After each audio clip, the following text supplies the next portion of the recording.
हरे कृष्णा। देश विदेश में हम जब प्रचार करते हैं, स्पेशली नौजवानों को, कॉलेज में, स्कूल में, कॉरपोरेट्स में, तो एक प्रश्न बार बार आता है। जो नवयुवक हैं, स्पेशली 14 साल से लेकर 25-26 साल तक, इनका एक प्रश्न आता है। वो क्या प्रश्न है कि हम भी अच्छा जीवन जीना चाहते हैं, हम भी शांत मन से अपनी जिंदगी को आगे बढ़ाना चाहते हैं, लेकिन मन बड़ा अशांत है, बताइए कुछ सॉल्यूशन। तो हम पूछते हैं क्यों मन अशांत है। हमने स्टडी किया, अलग अलग जो स्टूडेंट्स हैं उनका लाइफस्टाइल देखा, क्यों मन अशांत है।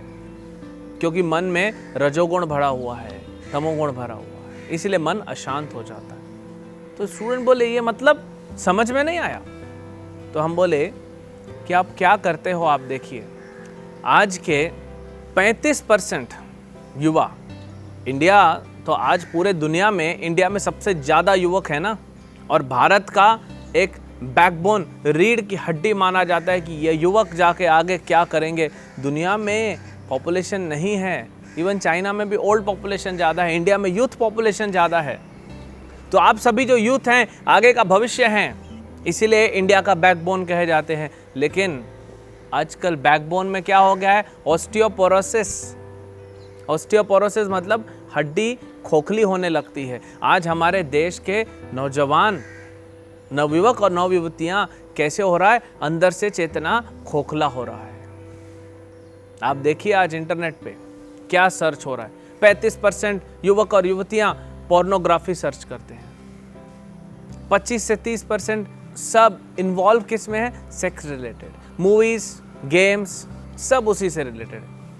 हम तो धन्यवाद देना चाहेंगे कि दुनिया में सबसे सस्ता इंटरनेट इंडिया में है, और इसीलिए वो उसका उद्देश्य तो कुछ और था, लेकिन अब कहीं और जा रहा है। जब एटम बॉम्ब बनाया था साइंटिस्ट ने तो कुछ और उद्देश्य था, लेकिन क्या हुआ नागासाकी और हिरोशिमा में? आज भी सारे देश एक दूसरे के बॉर्डर पे खड़े करके रखे हैं एटम बॉम्ब को।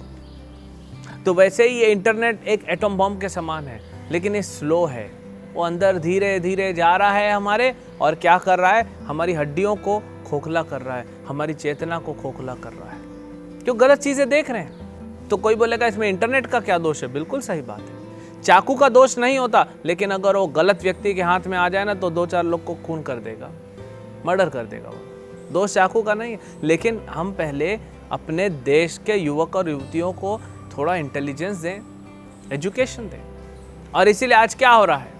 आज वो परेशान है, डिप्रेशन, फ्रस्ट्रेशन, सेक्स एडिक्शन जिसको बोलते हैं, पोर्नोग्राफी एडिक्शन, ये सारे एडिक्शन हो गए हैं। अब सब जगह de addiction, de addiction, de addiction का नारा लगा रहा है, लेकिन हो नहीं रहा है।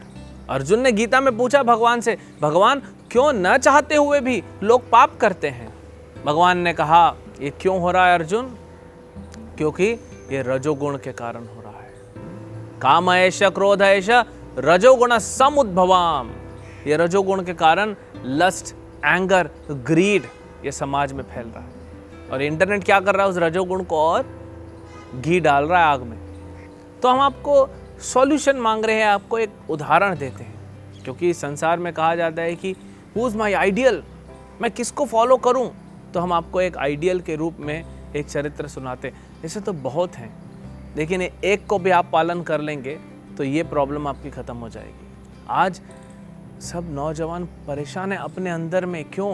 क्योंकि वो नहीं चाहते इस एडिक्शन को, लेकिन वो एडिक्शन आ गया है। एडिक्शन वही तो है जो आ जाता है, वो जाता नहीं है। तो एक भक्त हुए भगवान के, श्री हरिदास ठाकुर, मुसलमान परिवार में जन्मे, लेकिन हमेशा हरे कृष्ण कृष्ण कृष्ण हरे हरे, हरे राम राम राम हरे हरे, हरे कृष्ण महामंत्र के उच्चारण में लगे रहते थे। 3 लाख नाम रोज जप करते थे। एक बार क्या हुआ, उनकी प्रसिद्धि बढ़ गई। तो प्रसिद्धि बढ़ने से एक बार एक दूसरा व्यक्ति, रामचंद्र खान, वो बड़ा ईर्ष्यालु था। उसने देखा कि हरिदास ठाकुर एक फकीर की तरह है, इधर उधर घूमता रहता है एक साधु की तरह, और नाम का प्रचार करता है, और लोग इसको ज़्यादा पूछते हैं, और मैं जमींदार हूँ, मेरे को कोई नहीं पूछता। तो इसने सोचा कि इसका कैरेक्टर को ख़त्म किया जाए। कैसे? जवान साधु है 24-25 साल का, वैश्या को भेज देंगे, फंस जाएगा, ये तो जवान है। तो एक वेश्या को चुना गया, उस एरिया की सबसे सुंदर वेश्या, उसका नाम था हीराबाई। सबसे सुंदर थी, मनमोहिनी। लेकिन हरिदास ठाकुर भगवान के भक्त हैं। तो रामचंद्र खान ने उसे कहा कि हीराबाई, अगर तुम इसको फंसा लो, मेरे आर्मी आके इसको रंगे हाथ पकड़ लेंगे, ये बदनाम हो जाएगा। हीराबाई बोली, आज मत भेजो अपने आदमियों को, एक दिन मुझे भी तो भोगने दो। बड़ा सुंदर जवान लड़का है, 25 साल का नौजवान लड़का है, तो बूढ़े नहीं थे हरिदास ठाकुर उस समय। तो ये आई रात को, और ये थोड़ा प्रायः गांव के अलग ही अपना छोटा सा कुटीर बना के तुलसी का पौधा लगा के हरे कृष्णा जप करते थे रात दिन रात। तो हीराबाई आई, बोली, ओ हरिदास, तुम कितने सुंदर हो, तुम कितना आकर्षित कर रहे हो मेरे मन को, मैं तुम्हारे बिना नहीं रह सकती। मैं आई हूं यहाँ पे तुम्हारे लिए। रात को अंधेरे में आई है, 10 बजे, तब तो गांव था ना, 9-10 बजे अंधेरा हो जाता था। तो हरिदास ठाकुर ने कहा, बहुत अच्छा प्रस्ताव है और मैं तुम्हारे इस प्रस्ताव को पूरा करूंगा, तुम्हारी इच्छा को पूरा करूंगा। तुम बैठो यहाँ पे, मैंने ना वचन लिया है कि जब तक मैं 3 लाख नाम जप नहीं करूंगा मैं कुछ पानी भी नहीं पीता।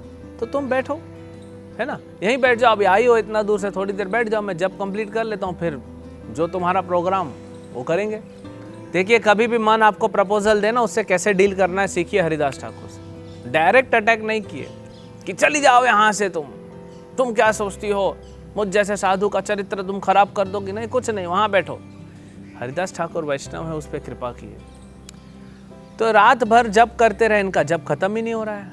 अभी क्या हो रहा है, ये शुद्ध भक्त अपने मुख से भगवान का नाम ले रहे हैं। वो बैठी हीराबाई वैश्या है, लेकिन वो सुन रही है ना हरे कृष्ण महामंत्र को। उसको सुनने से तो शुद्ध हो जाता है उसका हृदय। तो ऐसा करते करते सवेरे 4-5 बज गया, उजाला हो गया। हीराबाई बोली, अरे क्या हुआ हरिदास, तुम्हारा तो जब खत्म ही नहीं हो रहा है, सवेरे हो गई। हरिदास बोला, माफ कर दो हीराबाई, एक काम करो, तुम कल रात फिर आ जाओ, है ना। तो हीराबाई बोली, ठीक है। रामचंद्र को बोली, अभी रुक जाओ, एक दिन और दो। 3 दिन मिले थे उसको, बोले अभी रुको। तो अगले दिन फिर आई है। हरिदास ने बोला, मेरा बस थोड़ा सा जप बाकी है, तुम प्लीज बैठ जाओ यहाँ पे। और फिर जप करना चालू।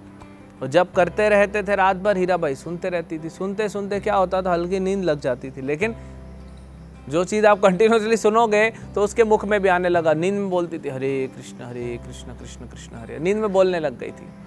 फिर सवेरे हो गई। हीराबाई बोली, हरिदास फिर सवेरे हो गई, मेरा इच्छा कब पूरा होगा। हरिदास बोले, कल पक्का करूंगा, तुम्हारा इच्छा कल पूरा होगा, तुम आ जाओ।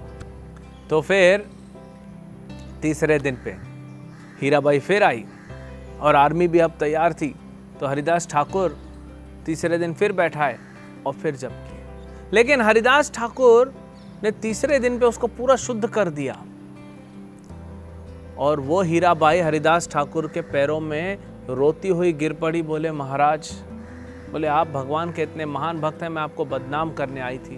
बोले, मैं जानता हूँ हीरा भाई, मैं तो 3 दिन पहले जाने वाला था इस गांव से, मेरा तो काम है भ्रमण करना। मैं जानता था ये रामचंद्र खान जो है मेरे बदनामी करने के लिए तुमको भेजा है और तुम्हारा उद्धार करने के लिए मैं लिखा। तो बोले, मैं कैसा उद्धार होगा मेरा हरिदास। बोले, तुमने जो भी गलत काम करके पैसा कमाया है सारा ब्राह्मणों में दान दे दो, 2 सफ़ेद साड़ी लेके इधर आ जाओ, यहाँ पे रहो, ये मेरा कुटीर है, मैं तो जा रहा हूँ यहाँ से, तुम ये कुटीर में रहो, ये तुलसी महारानी यहाँ बैठ के रोज 1 लाख नाम जप करना। हरिदास ठाकुर 3 लाख करते थे, उसको बोले 1 लाख तुम जप करना, और आज से तुम्हारा नाम लक्ष्य हीरा होगा। लक्ष्य मतलब लाख, लाख नाम जप करने वाली हीराबाई। देखिए, एक वैश्या को 3 दिन में एक वैष्णवी बना दिया। ये हरिनाम का पावर तो देखिए आप। 3 दिन में वैश्या जैसी, जिसका हमेशा चेतना गंदे में लगा रहता था, वो शुद्ध वैष्णवी बन गई। रामचंद्र आया, इसको मारने पीटने लगा, लेकिन इसको कोई फर्क नहीं पड़ा, ये अपने नाम जप में लगी रही और हरिदास चले गए। तो आप क्यों सोचते हैं कि इस हरे कृष्ण महामंत्र की शक्ति में कुछ कम हुआ है? अरे सूर्य की शक्ति में भी कमी हो जाएगी एक दिन, करोड़ों अरबों वर्ष बाद ये सूर्य भी ठंडा पड़ जाएगा, लेकिन हरे कृष्ण महामंत्र तो कृष्ण स्वयं है, कभी कम नहीं होने वाली शक्ति।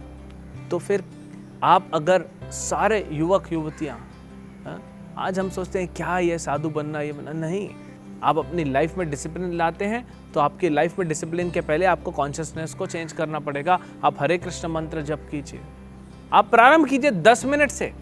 अगर नहीं करते हैं 10 मिनट 15 मिनट इतना तो टाइम दीजिए। आप बॉडी के लिए इतना टाइम देते हैं तो क्यों ना आपके आत्मा के लिए, आपके सोल के लिए भी आप टाइम दें। और 10-15 मिनट आप हरे कृष्ण मंत्र जप करेंगे तो क्या होगा, धीरे धीरे आपका जो ट्रांसफॉर्मेशन होगा कॉन्शियसनेस का, ये पोर्नोग्राफी के प्रति जो आपका एडिक्शन है ये धीरे धीरे पूरा वैनिश हो जाएगा, खत्म हो जाएगा। जो गलत आदतें आप में है, सिर्फ यही नहीं और भी जो गलत आदतें हैं, काम क्रोध लोभ मोह मद मत्सर, जो भी गलत आदतें आप में हैं, किसी में ओवर ईटिंग की आदत है, किसी में ओवर स्लीपिंग की आदत है, किसी में ओवर एंगर की आदत है, किसी में ओवर टॉकिंग की आदत है, बहुत ज़्यादा बोलता है, ये सारी आदतें जो हैं आप कंट्रोल करना चाहते हैं, नहीं हो पा रही है। आप हरे कृष्ण मंत्र प्रारंभ कीजिए, हम गारंटी लेते हैं आपकी आदत जो है वो बुरी आदत जो आप छोड़ना चाहते हैं वो जाएगी। नहीं छोड़ना चाहते हैं तो फिर प्रभु राम ही देखेंगे। लेकिन अगर आप छोड़ना चाहते हैं, आप उससे परेशान हैं और सभी परेशान हैं, कोई कहता है कोई नहीं कहता है। तो ये हरे कृष्ण मंत्र अगर इस देश के नहीं, इस दुनिया के युवक युवतियां अगर इस मंत्र को उठाएं और जप करें तो सोचिए आगे का भविष्य हमारा क्या होगा। हरे कृष्ण।